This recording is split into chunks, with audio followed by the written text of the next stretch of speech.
പഠനം, വർക്ക് ഇത് രണ്ടും ബെഡ്റൂമിൻ്റെ പുറത്തായിരിക്കുന്നതാണ് എപ്പോഴും നല്ലത്.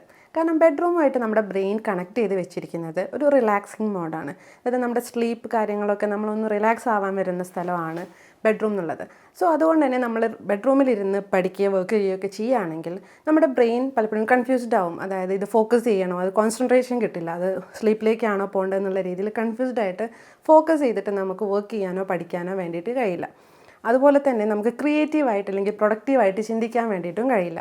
കാരണം നമ്മുടെ റിലാക്സ്ഡ് എൻവയോൺമെൻറ്റിൽ നമ്മുടെ മൈൻഡ് ക്രിയേറ്റീവായിട്ട് തിങ്ക് ചെയ്യാത്തൊരു സമയമാണ്.